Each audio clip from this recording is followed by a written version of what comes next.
Narito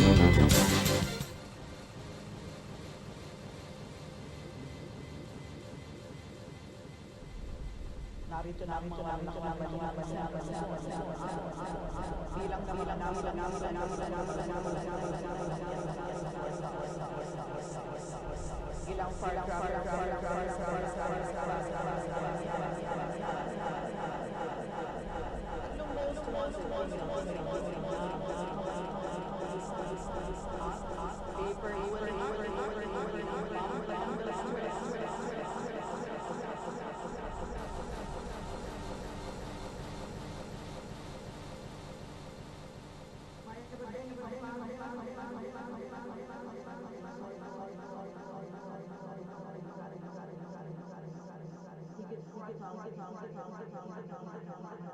ilang dahil sa COVID-19. Sa mga probinsya ng Bulacan at Pampanga, naitala ang pinakamataas na bilang ng mga nasawi. Ang ilan sa ating mga kababayan takot mang mahawaan ang COVID-19 ay doble ingat na lamang umano upang makalabas lamang ng bahay at makapaghanap buhay. Si Rainiel Pawid ang may report.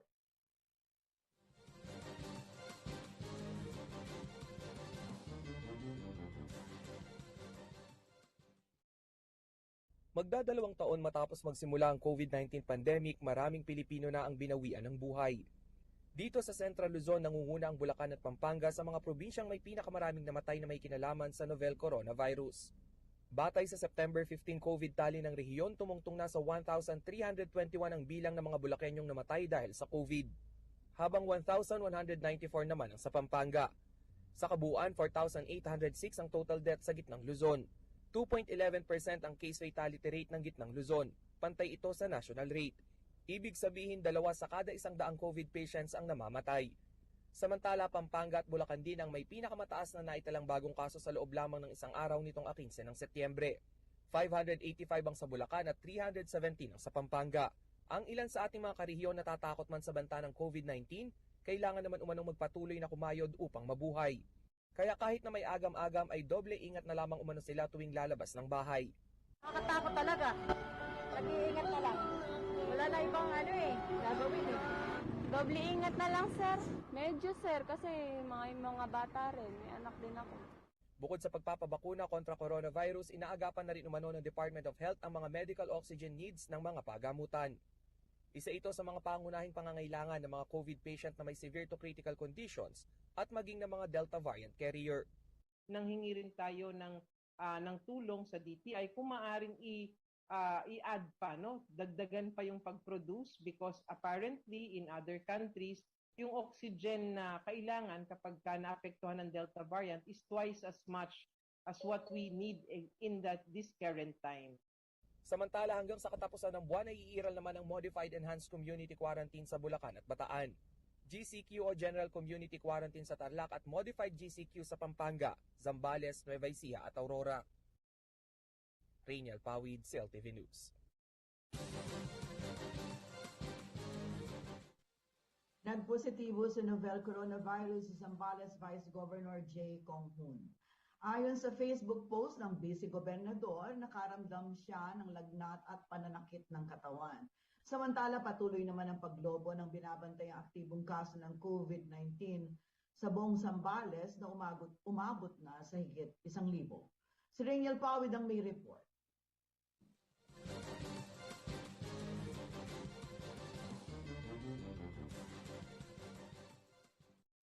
Kasalukuyang nagpapagaling ngayon si Zambales Vice Governor J. Conghun matapos siyang magpositibo sa COVID-19. Ilang araw na raw nakararamdam ng ubo, sipon at pabalik-balik na lagnat at sakit ng katawan si Conghun, kung kaya't sumailalim na ito sa RT-PCR test noong September 14. Nang kaparehong araw na kumpirma ng Vice-Gobernador na positibo siya sa virus. Kabilang si Conghun sa 81 bagong kaso ng COVID-19 na naitala sa Zambales noong 14 ng Setyembre. Ang binabantayang aktibong kaso sa probinsya umakyat na sa 990. 257 ang namatay at 6,391 ang total recoveries. 30% o 124,358 ng target eligible population ng Zambales ang nakatanggap na ng COVID vaccine. Sa kabilang banda, patuloy ang paghihigpit sa border checkpoint ng Zambales. Tanging mga apor at may essential travel lang ang pinahihintulutang makapasok sa probinsya. Hinahanapan din ng ID at negative antigen at RT-PCR test result ang mga biyahero. Rainiel Pawid, Cltv News.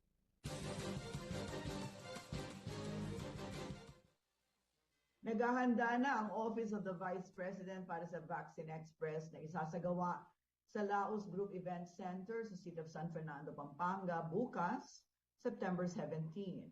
2,500 na Fernandinong economic frontliners ang nakatakdang bakunahan kontra COVID-19 sa inisyatiba ng City Government of San Fernando at sa suporta ng tanggapan ni VP Lenny Robredo. Sa ilalim ng naturang programa, ang Office of the Vice President ang magbibigay ng logistics, volunteers at incentives upang mapabilis at mas marami ang masasaklaw ng vaccine rollout. Ayon sa Office of the Vice President, re-registered na ang mga residenteng mababakunahan. Pagtitiyak naman nila sa ibang mga kabalan na hindi itong huling pagkakataon na tutulong sila sa COVID vaccination rollout ng lalawigan. Binibigyang prioridad ng OVP ang mga lugar na may mataas na kaso ng COVID-19 sa buong bansa. Ang Siyudad San Fernando ang isa sa may pinakamataas na kaso ng coronavirus sa lalawigan ng Pampanga, kung saan umabot na sa 1,850 ang active cases as of September 15. Sa pagbabalik ng Cltv News, ilang firecracker vendors na apektado ng pandemya nagtinda na ng iba't ibang produkto. Sir Optimus International patuloy na nakaagapay sa mga kababaihan sa panahon ng pandemya. Manatiling nakatutok para sa iba pang mga nangungunang balita ngayong araw.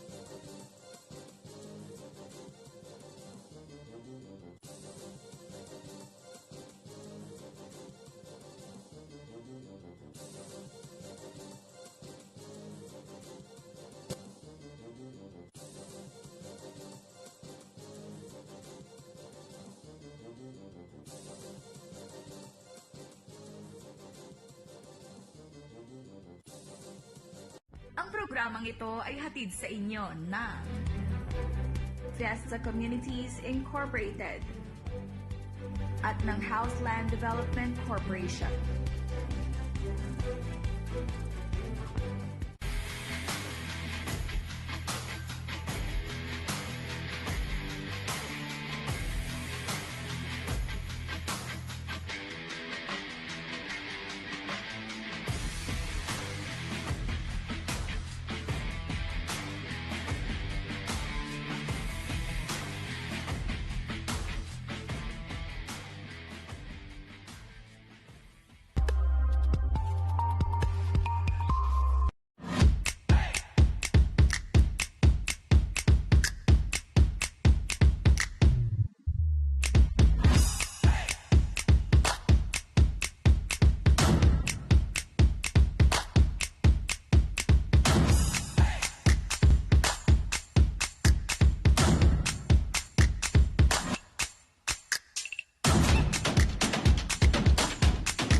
nagbabalik ang Cltv News at sa iba pang mga nangungunang balita.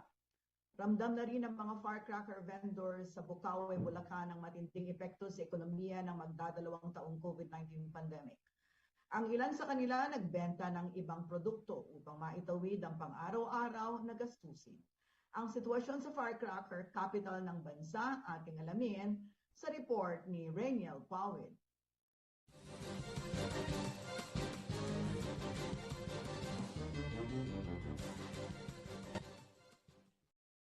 Nang magsimula ang COVID-19 pandemic noong isang taon, 360 degrees ang binago nito sa buhay at hanap buhay ng karamihan.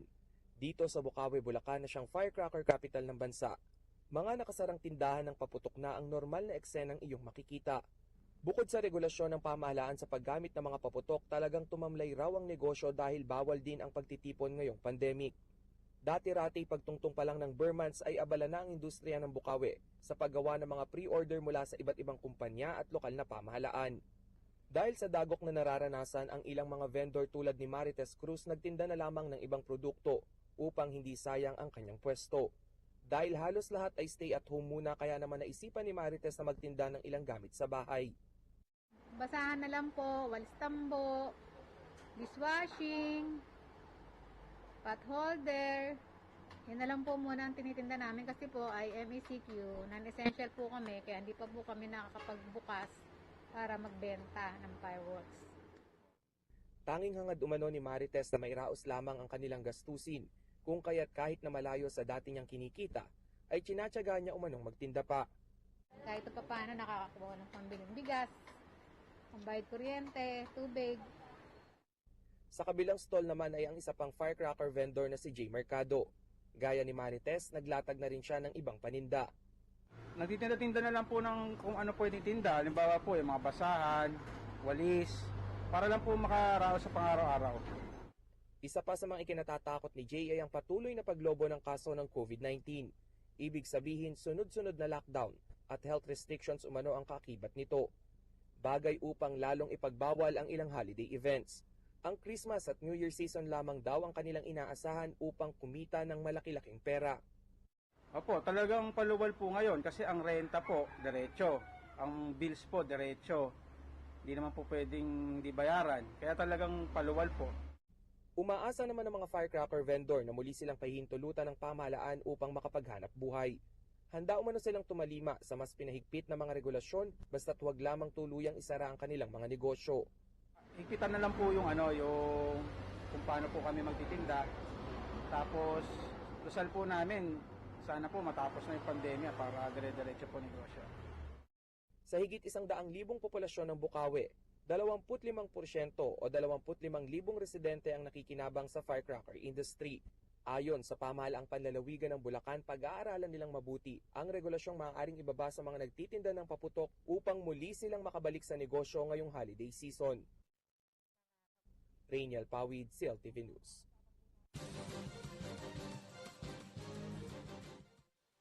Hindi raw hadlang ang pandemya para mahinto ang pagtulong sa komunidad ng isang grupo ng mga kababaihan sa bayan ng Guagua, Pampanga.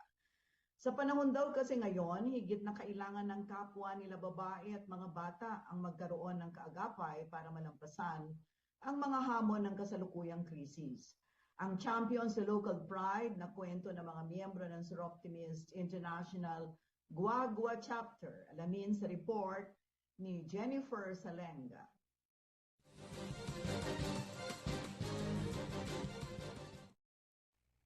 Hindi dahilan ng pandemya para ihinto ng Optimist International Guagua Chapter ang kanilang mga programa at advokasya, bagamat may naantala dahil sa mga restriction na ipinatutupad ng gobyerno bilang pag-iingat sa COVID-19, nakalinya pa rin naman daw ang mga programa tulad ng livelihood na makatutulong sa mga kababaihan sa panahon ng pandemya.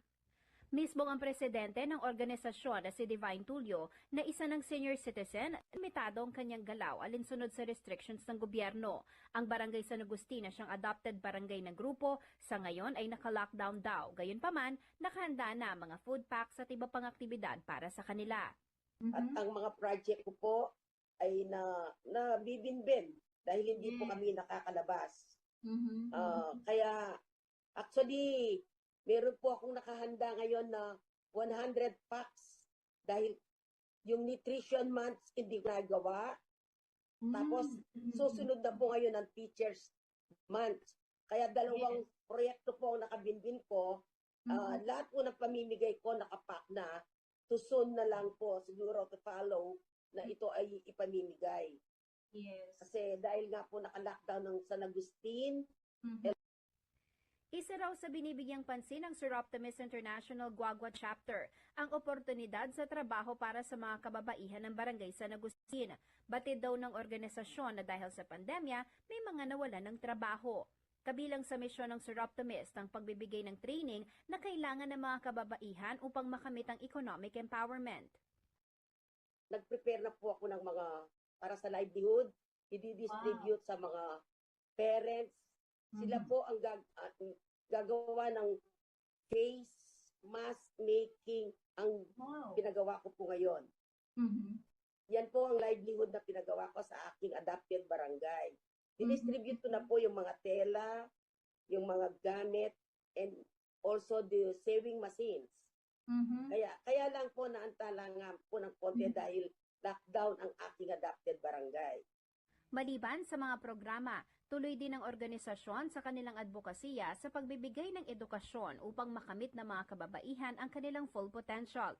Isa na rito ang 11th National PNP Biennial Summit on Women in Community Policing. Mga kababaihan mula sa Women and Children Protection Desk at women personnel ang imbitado para sa event na ito na ginanap ngayong September 16 ng umaga.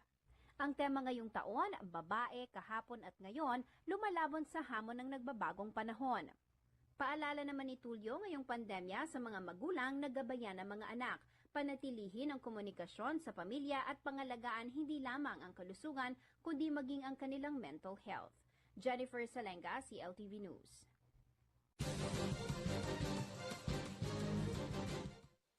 Sa pagbabalik ng CLTV News, 3 most wanted criminals sa rehiyon na sa kamay na ng kapulisan. Manatili nakatutok at magbabalik ang CLTV News.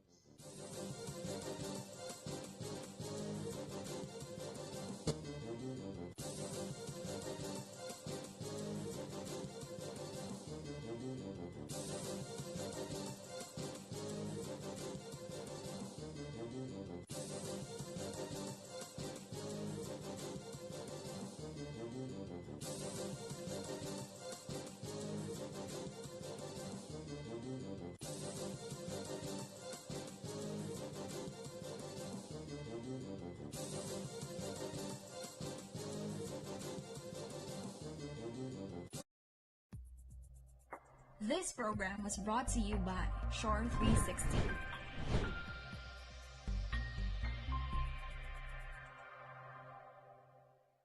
The all-new Ford Territory is stunning from every direction in every moment.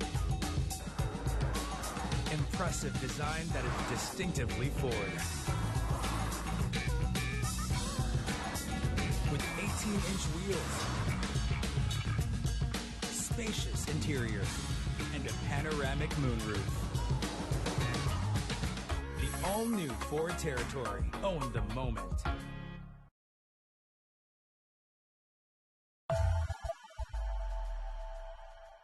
Ako po ang inyong lingkod, si Manong Willie Dar, mula sa Kagawaran ng Agrikultura. Akin po kayong inaanyayahan na tumutok sa Agri-Balita, Central Luzon, dito sa CLTV 36 upang maging updated sa mga balitang magsasaka at mangingisda. Tuwing Lunes naman, sa ganap na alas 10 ng umaga hanggat alas 12 ng tanghali ay mapapakinggan ang ani at kita sa agrikultura sa RW 95.1 FM kung saan ay ating binabahagi ang mga bagong kaalaman sa agrikultura.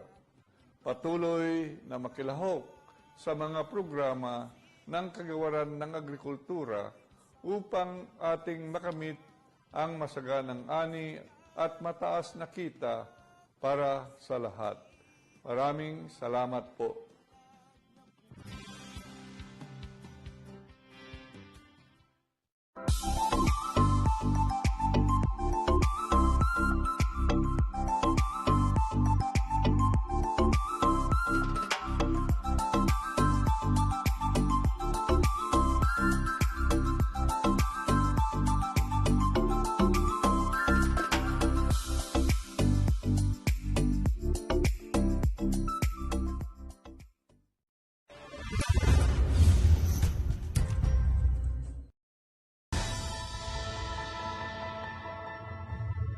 bawat boto ay mahalaga dahil ito yung pagkakataon na pantay-pantay ang tingin sa bawat Pilipino. Ito yung pagkakataon na pantay-pantay na may karapatan tayo para ihalal yung mga gusto natin manungkulan sa gobyerno. Ang hindi pagboto ay pagsasantabi ng isang karapatan para maihalal nga natin yung mga nararapat na maging opisyal ng gobyerno para makapili ng mga susunod na mga leader na mamumuno sa ating bansa na mayroong vision para maging maayos nga yung panunungkulan o yung isang administrasyon. Kung gusto niyo pong baguhin na yung buhay niyo at magbago na yung ekonomiya ng bansa, ito na yung pagkakataon para magparehistro tayo at bumoto para sa magiging tamang liderato ng bansa. Rehistrado na ako para bumoto. Ikaw!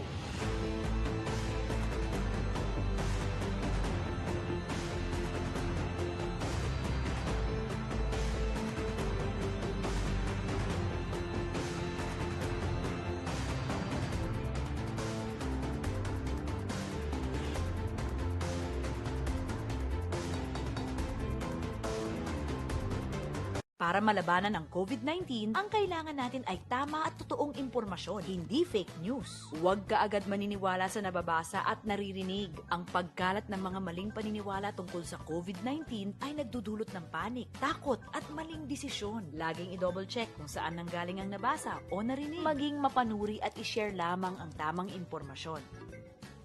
Sa wastong pag-iingat, ang virus hindi kakalat. COVID-19, kayang-kaya nating tapusin.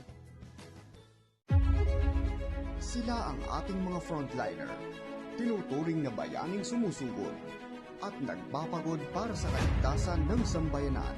Ako po si Justin Dizon. Ako si Paolo G. Santos. Rainiel Pawi, Cltv News. Sila rin na patuloy na pinagsisilbihan ang publiko sa kabila ng panganib. Ngayon dito sa Barangay San Miguel sa San Simon na habang naka-duty ho, talaga i-address itong problemang ito. Patuloy na nagiging tulay ng mamamayan at ng pamahalaan sa gitna ng krisis. Walang tigil ang pagratsada ng CLTV News and Current Affairs. Alang-alang sa mamamayan ng Central Luzon. Walang pagod na naghahatid ng mahalagang balita at informasyon. Kasama niyo sa pagtugon sa tawag ng panahon. Ito ang CLTV News and Current Affairs. Pinagkakatiwala ang puwersa sa lokal na pagbabalita. Kabalikat sa serbisyo publiko, kakampi ng mamamayan ng Central Luzon.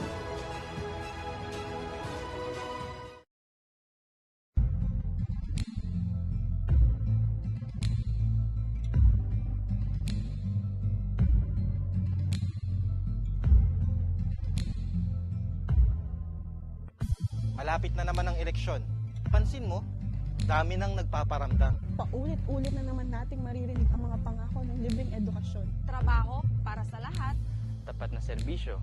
Basta, marami yan. Talagang lahat sasabihin, mapaniwala lang ang mga tao. Lahat gagawin, makakuha lang ng boto. Hindi lang yan. Sa pagnanais magkaroon ng kapangyarihan, sa kagustuang mailuklok sa pwesto, bibilhin. Bibilhin. I repeat, lahat gagawin, makakuha lang ng boto. Pero pwede namang hindi ganun. Pwede naman tayong gumawa ng matalinong desisyon. Pwede tayong mamili. Dapat yung hindi puro pangako at pambobola lang tuwing kampanya. Dapat kilatisin ang bawat salita na sinasabi nila kung totoo ba. At dapat huwag tayong basta-bastang maniniwala sa matatamis nilang pangako. Dahil kung pipili ka na rin lang, maging mapili ka na at mapanuri. Tama. Oo nga. Piliin natin yung may kakayahan. Tukuyin natin yung mga tunay na maaasahan. Bumoto ng tama. Bumoto ng tama. Bumoto ng tama. Bumoto ng tama. Dahil buhay natin ang nakataya.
Nagbabalik ang CLTV News at sa iba pang mga nangungunang balita.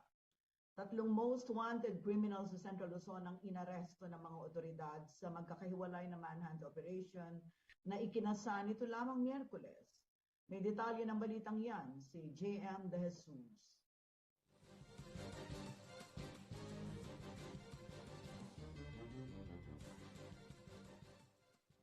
Napasakamay na ng mga kapulisan ang ika-4 sa listahan ng mga most wanted persons sa lalawigan ng Bataan nitong September 15, 2021. Nahuli sa ikinisang manhunt operation sa kahabaan ng Roman Highway, Barangay Kulis Hermosa si Sandro Payumo alias Giliw. Ang 30-year-old suspect ay residente ng Toyo, Balanga City at nakaharap sa kasong 2 counts of rape at walang piyansa. Samantala, arestado rin ang isa sa mga most wanted sa lungsod ng Angeles na si Liosel Navarro, residente ng Jauville Compound sa Barangay Pandan. May kasong theft si Navarro at sinasabing miyembro umano ito ng Season Group, isang grupo ng mga kriminal na sangkot umano sa nakawan at motor napping sa Angeles at karatig ng mga bayan at lungsod. Sa lalawigan naman ng Bulacan, nahuli na rin ang isang 26-year-old na suspect sa kasong pangahalay ng isang menor de edad sa Albay, Bicol Region. Naharap sa kasong 14 counts ng statutory rape si Arman Harabese alias Bok na Tubong Pandi, Bulacan. Ayon sa mga otoridad, nagtago si Harabese matapos ilabas ang warrant of arrest laban sa kanya noong Agosto. JM De Jesus, CLTV News.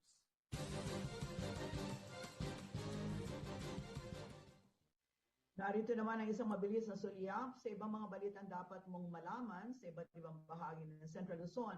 Hatid muli sa atin ni JM De Jesus.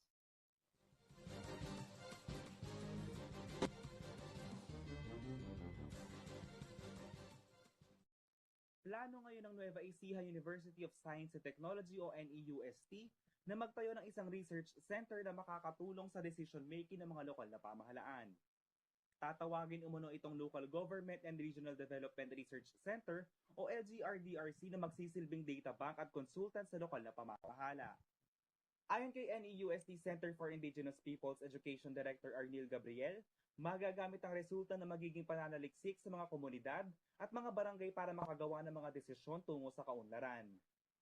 Ang mga state universities at colleges umano ay may kakayahang manaliksik na kailangan ng mga lokal na pamahalaan lalo na sa pagkakaroon ng mga tiyak na datos na kung saan iaangkla mga programa para sa kanilang nasasakupan.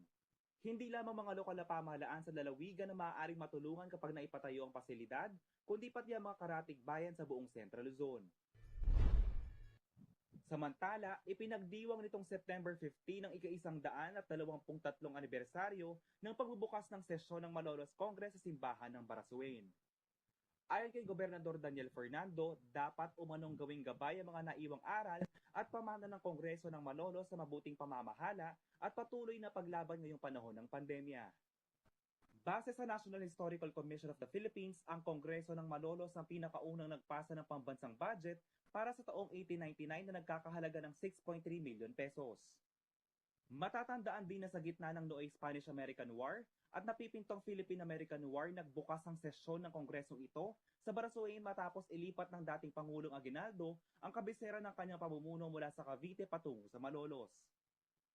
Sa Kongreso ng Malolos, dinaganap at nagkaroon ng bisang proklamasyon ng kalayaan ng ika-12 ng Hunyo taong 1898. Matapos itong ratipikahan ng mga delegado sa kanilang sesyon noong ika-29 ng Setyembre 1898. Sa iba pang balita, pinulong ng Department of Interior and Local Government o DILG Pampanga ang mga kinatawan sa iba't ibang syudad at munisipalidad upang tulungan sa pagsasaayos ng kanilang mga Devolution Transition Plans o DTP. Kasama din sa pulong ang Devolution Transmission Committee at Technical Working Group members ng iba't ibang local government units sa probinsya. Ang DTP ay magiging gabay ng mga lokal na pamahalaan na gampanan ng kanilang mga tungkulin kasabay ng pagtaas sa national tax allotment at pagpapatupad ng devolved functions at services ng iba't ibang ahensya simula 2022. Pinaalahan na naman ng DILG na nakadepende sa sitwasyon at pangangailangan ng kanilang lokalidad ang proper prioritization of programs, projects, and activities. Sa ibang balita, bumisita sa DOH Central Luzon sina Dr. Carla Orozco at Engineer Bernardo Bersola ng UNICEF upang i-turn over ang ultra-low temperature freezer na gagamitin sa storing ng mga bakuna tulad ng Pfizer-BioNTech na i-roll out sa rehiyon. Malaki raw ang pasasalamat ng DOH Central Luzon Center for Health Development dahil ito ay makakatulong sa pagtaas ng kapasidad sa pagkapanatili ng kalidad ng mga bakuna. JM De Jesus, CLTV News.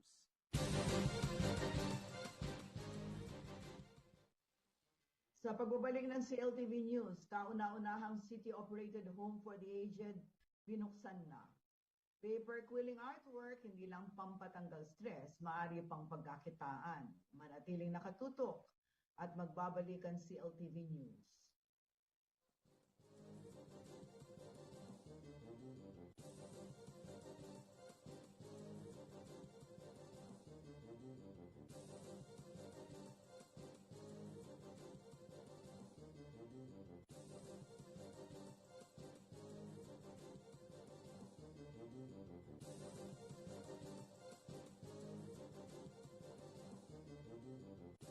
Our superheroes don't wear capes. Some of them wear headsets. Some of them wear scrubs. Some of them wear hoodies. Some work in offices and some at home. Everyone wears a smile. If you are conscientious, focused, and willing to give an opportunity a go, we want you. Join the superheroes of Shore 360. Apply at jobs360.com.ph.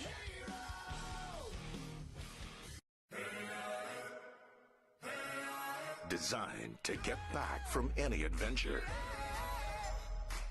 Every day without fail. Being tough is not enough, so we keep testing. In the pursuit of ultimate toughness and reliability, the new Strata, engineered beyond tough. Drive your ambition, Mitsubishi Motors.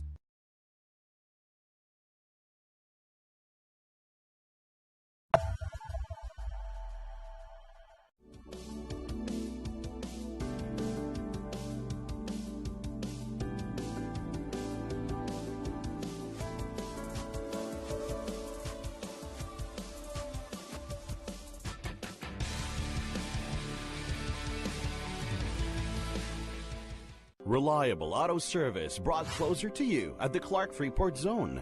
Laos Auto Services, your professional multi-brand service center, is right in your midst. It offers general jobs for repair and maintenance, body paint and detailing, collision repair and body works. Laos Auto Services at Clark Freeport is backed up by highly trained technicians, specialists in auto paint, detailing, body works and collision repair. Laos Auto Services, your professional multi-brand service center. Open Monday to Saturday from 8:30 a.m. Located along Manuel A. Rojas Highway, Clark Freeport Zone. For inquiries, contact 045-499-8080 or 0908-819-8080.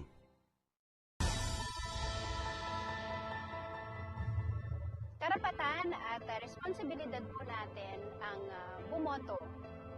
Ito po ay parte ng ating democratic process.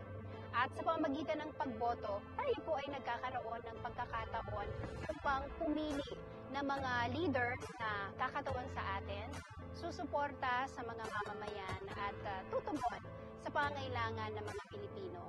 Kapag hindi tayo bumoto, hindi maririnig ang boses natin. Kung hindi natin gagawin ang responsibilidad natin sa darating na halalan, parang nilalagay na rin natin sa alanganin ang kinabukasan natin. Tayo po ang magdidikta kung saan tayo pupunta. Nasa ating pong mga kamay kung ano ang magiging kapalaran nating mga Pilipino. Kaya mahalaga po ang pagboto. Sana seryosohin po natin ito at isipin natin hindi lamang ang ating sarili, kundi maging ang kapakanan ng ating mga mamamayan. Rehistrado na po ako para bumoto. Ikaw?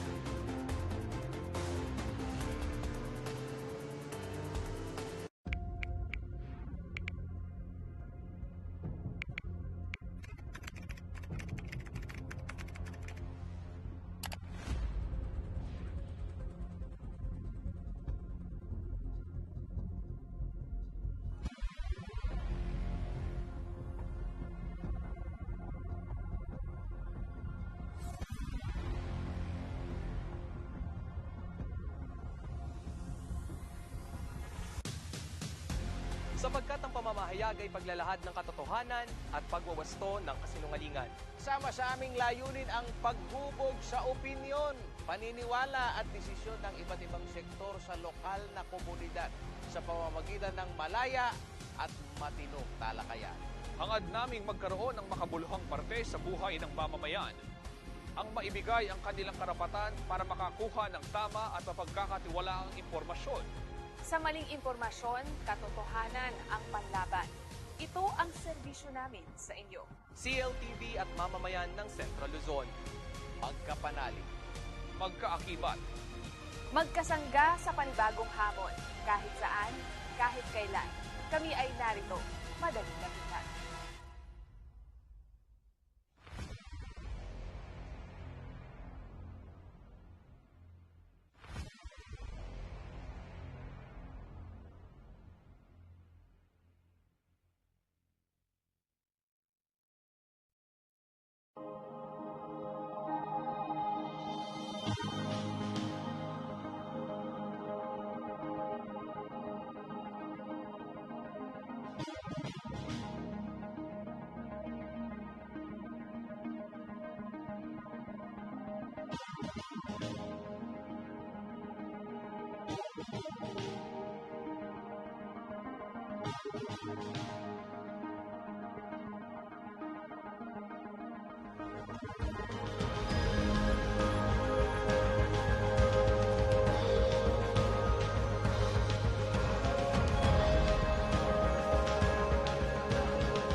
Nagbabalik ang CLTV News at sa iba pang mga nangungunang balita. Binuksan na sa lungsod ng Angeles City ang Bale Puso, kauna-unahang city-operated home for the aged nitong ika-15 ng Setyembre.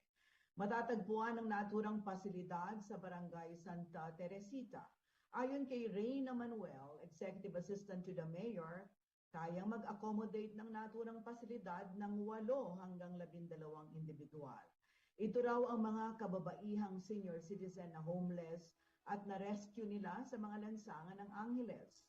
Isang gusali pa umano ang nakatakdang itayo para sa karagdagang 40 individual. Ayon sa City Information Office ng Angeles City, may mga social workers at tauhan ng City Social Welfare and Development Office ang tatao at magsisilbing house parent sa Bale Puso.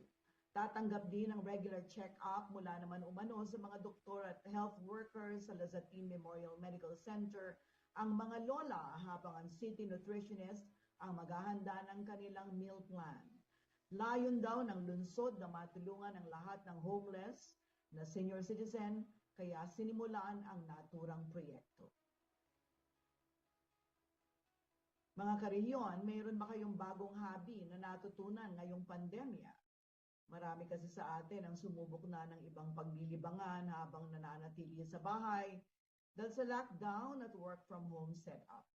Nariyan na ang pagiging plantito at plantita, kasama na ako dyan. O di kaya na may ang paggawa ng ube pandesal o dalgona coffee. Pero mga karehiyon, nasubukan nyo na ba ang paper quilling? Kung hindi pa, baka kayo ay maging interesado dito. Gaya na lamang ng nakakwentuhan ng ating kasamang si Jennifer Salenga. Panoorin natin ito.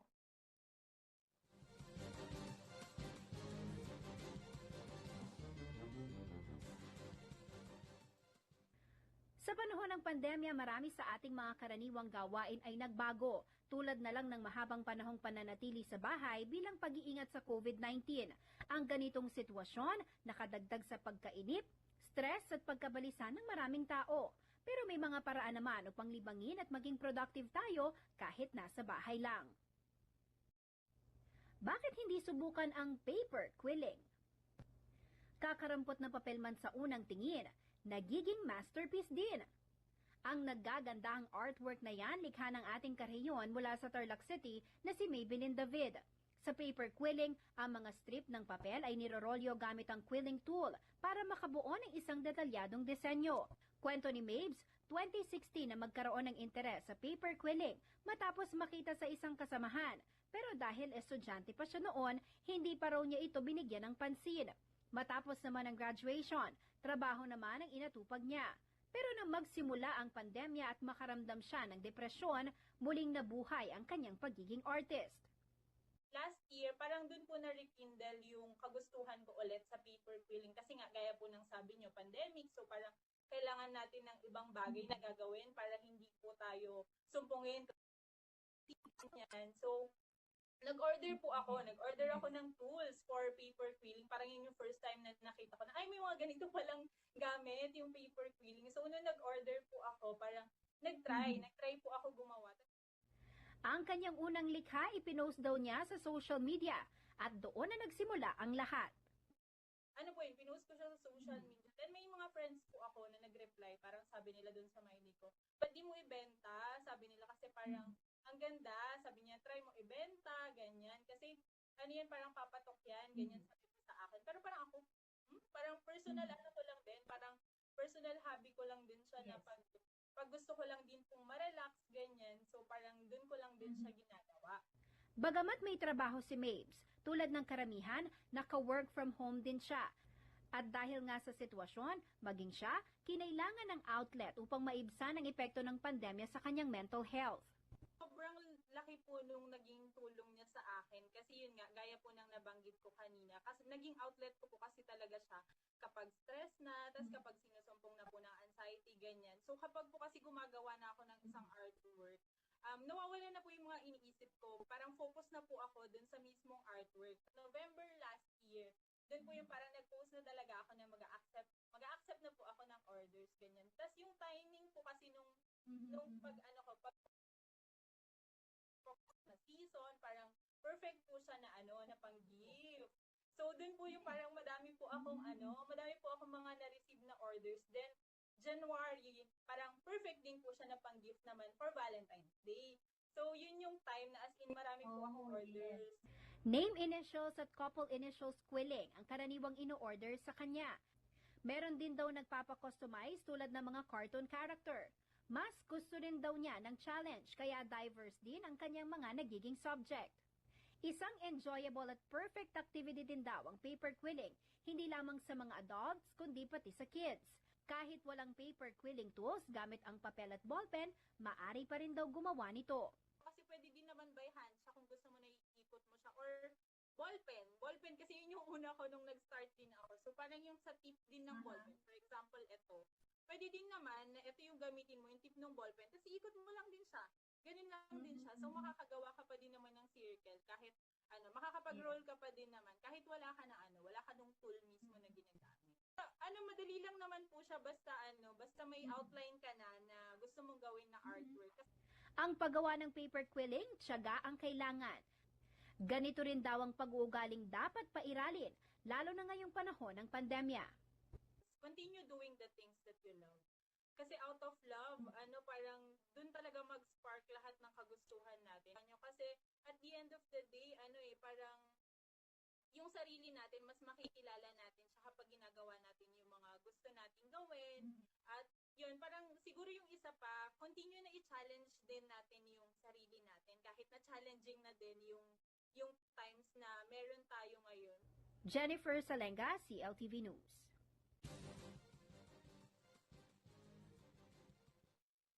Alamin naman natin na magiging lagay ng panahon bukas mula kay Ginoong Manny Esguera, ang Chief Weather Forecaster ng Pag-asa Clark.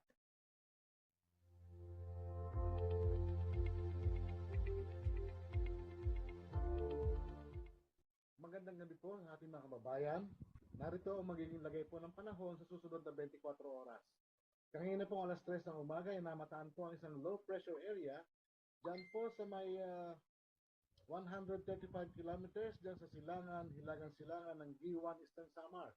Ito po ay nakapaloob sa tinatawag nating Intertropical Convergence Zone.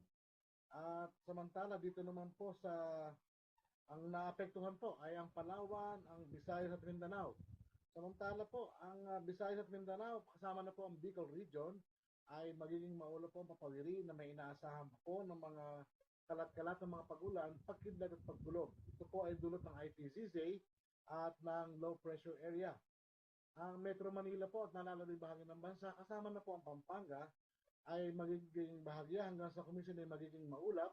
Ang papawiri na may inaasahan naman po tayo mga isolated cases ng mga thunderstorm o tsaka rain shower, dulot po ito ng localized thunderstorm at ng Intertropical Convergence Zone. So pinag-iingat po lahat. Magandang gabi po.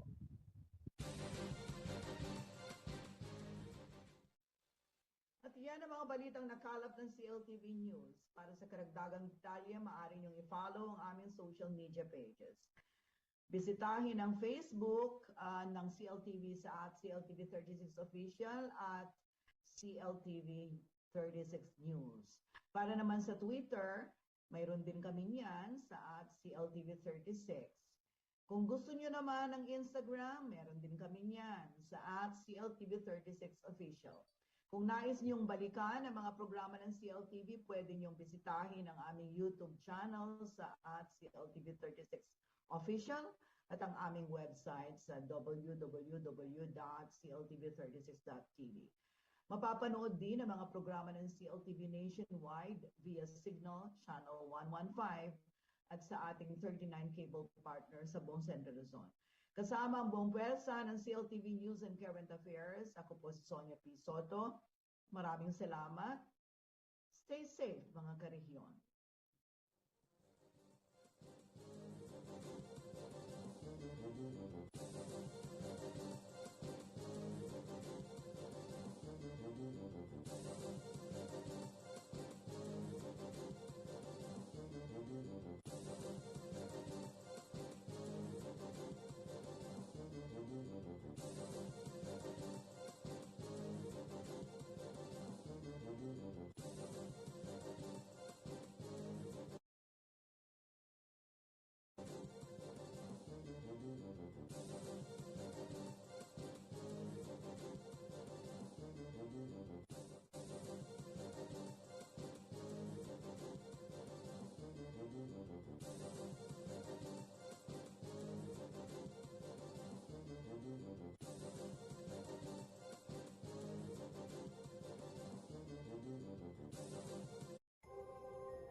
para sa mga taong kusang nilet go yung kapangyarihan nila parang bumoto, hindi kasi nila nare-realize na para sa kanila, parang hindi makapangyarihan yung isang count, yung isang boto. No, pero habang dumadami ang mga ganito na nag-iisip, lumalakas yung kapangyarihan ng hindi dapat manalo. Kasi hindi na buboto yung dapat manalo. Hindi na buboto yung tama at yung totoong may malasakit, yung totoong may kakayahan at yung maaasahan. During martial law, almost 20 years tayo na hindi nakaboto. Maraming mga buhay at kaginhawahan, kaligtasan ang nasakripisyo para lang maibalik sa atin yung demokrasya. Voting is one of the simplest way on how to exercise democracy. I will exercise my right and my power to vote para may say ako sa kinabukasan.